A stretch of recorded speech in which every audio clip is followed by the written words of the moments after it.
Alhamdulillah. Combien sont victimes de l'amour?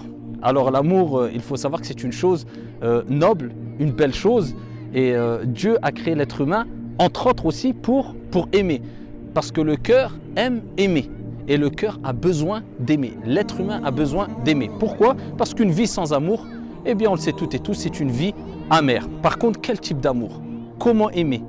Jusqu'à quel degré aimer? C'est cette question qu'il faut se poser et je la pose à moi-même et je la pose à vous aussi, tout simplement parce que beaucoup de personnes deviennent fous amoureux. Et là, c'est un problème. Quand on dit fou amoureux, c'est quoi? C'est qu'on n'arrive plus à contrôler son amour et on est prêt à dépasser toutes les limites autorisées, même d'un point de vue religieux, au nom de l'amour. Alors, il faut savoir que Dieu dit dans le Saint-Coran « Zuyyina linnasi hubbu shahawati minan nisa » On a enjolivé donc aux gens l'amour des choses qu'ils désirent, qu'ils aiment, qu'ils apprécient. Et Dieu donne des exemples. Minan nisa, wal banin, les femmes, les enfants, l'or. Il donne des exemples pour nous rappeler que c'est quelque chose de naturel. Mais il faut bien prendre conscience que si on ne contrôle pas cet amour, eh bien on va tomber dans ce quoi sont tombées beaucoup de personnes qui n'arrivent plus à goûter au repos de l'âme. Ils sont plus tranquilles. Ils mangent, ils ne pensent qu'à elle ou elle ne pense qu'à lui. Elle ne voit plus rien si ce n'est lui ou il ne voit plus rien si ce n'est elle. Il est prêt à sacrifier sa famille, il est prêt à sacrifier sa vie, il est prêt à sacrifier ses parents que pour elle ou alors elle pour lui. Et là, c'est un énorme problème. Et cette personne-là, il vous le dira clairement, je ne suis plus tranquille, je ne goûte plus au repos. Pourquoi il ne goûte plus au repos? Tout simplement parce qu'il s'est fait avoir par son âme instigatrice au mal. Alors l'âme, il faut savoir qu'elle a besoin d'être éduquée.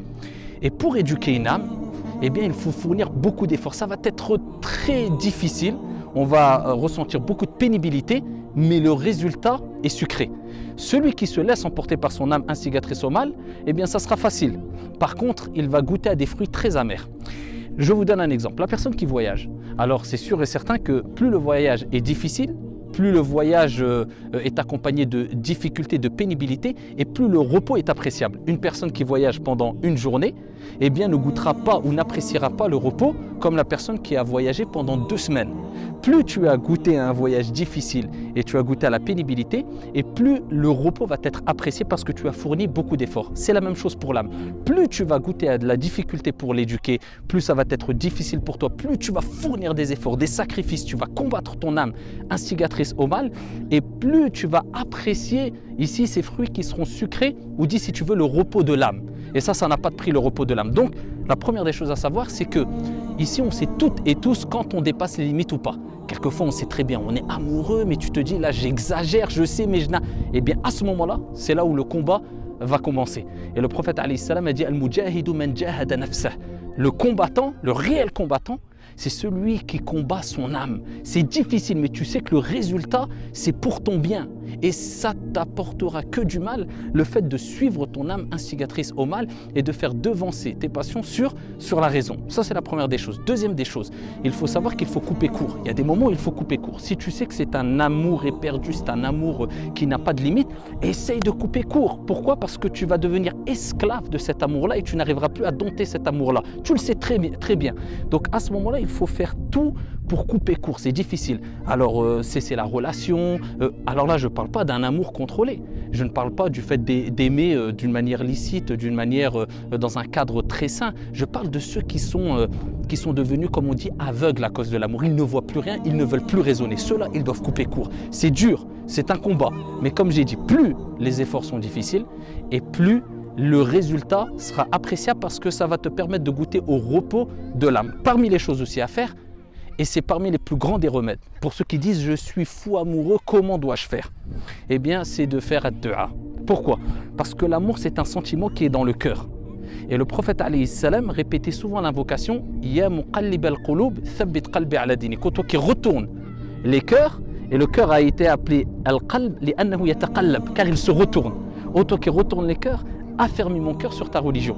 Donc on sait que c'est Allah qui retourne les cœurs. Aïcha a interrogé le prophète alayhi salam sur cette invocation parce qu'elle a vu que le prophète répétait fréquemment cette invocation. Et le prophète alayhi salam a dit Ya Aïcha, al-qulub, les cœurs sont entre les 2 doigts du miséricordieux, il les tourne comme il veut. Donc ça, c'est la preuve que c'est Dieu qui nous permet d'aimer, de ne pas aimer, qui nous permet aussi quelque part d'avoir le dessus sur nos sentiments, sur notre âme, souvent instigatrice au mal. Donc fais beaucoup de dua. Si Dieu ne t'aide pas, tu peux être perdu. Donc demande à Allah Jalla wa Ala de guérir ton cœur et de te permettre d'avoir un amour ici qui est contrôlé et ici qui ne va pas te rendre aveugle, pas un amour fou. Ça c'est parmi les plus grands des moyens. Parmi les moyens aussi qu'il y a aussi pour ceux qui sont tombés dans cet amour, amour qui les a rendus aveugles, cet amour fou, il faut remplir son cœur de l'amour principal qui est l'amour de Dieu. À partir du moment où tu as rempli ton cœur de l'amour d'Allah, sache que tout autre amour sera dans l'enclave de l'amour de Dieu.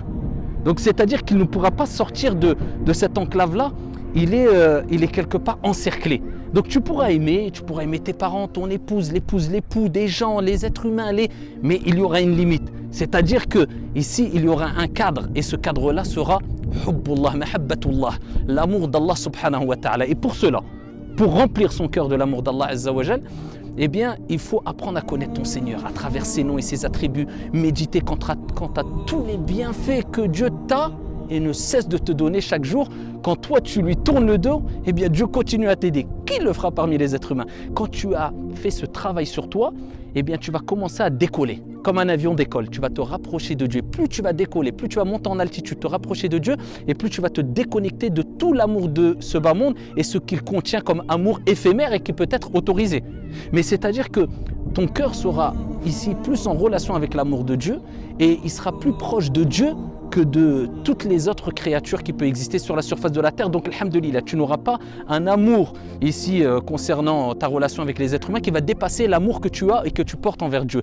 À ce moment-là, si tu respectes ces conditions-là, ce que j'ai dit précédemment, comprendre que tu dois faire un travail énorme sur ton âme, sinon elle va t'influencer vers le mal, vers un amour aveugle, etc. Tu n'as pas le choix, c'est un combat et il va falloir faire beaucoup de sacrifices, ça va être très dur. C'est un peu comme quelqu'un qui fait une cure. Quand il est rentré, il est tombé dans des drogues ou de l'alcool, il est obligé de faire une sorte de cure de désintoxication. C'est la même chose, c'est difficile, mais ça en vaut le détour quelque part. La deuxième des choses, beaucoup de dua, comme j'ai dit précédemment, beaucoup d'invocations. Troisième des choses, il faut couper court à toutes ces relations qui te rendent quelque part fou. Il faut vraiment couper court. Et dernière des choses, et la plus importante, c'est vraiment de remplir son cœur de l'amour d'Allah subhanahu wa ta'ala. Si tu respectes ça, eh bien tu resteras toujours dans un cadre très sain. Et aussi, on peut rappeler pour finir la fameuse parole de Ali bin Abi Talib radiyallahu anhu warda, lorsqu'il disait quand tu aimes, aime avec limite, sans excès, car peut-être que la personne que tu aimes, ton ami, demain deviendra ton ennemi. Tu auras certains regrets. Et quand tu détestes, eh bien déteste avec certaines limites aussi, parce que peut-être celui que tu n'aimais pas, ton ennemi deviendra ton ami chaleureux demain et tu le regretteras.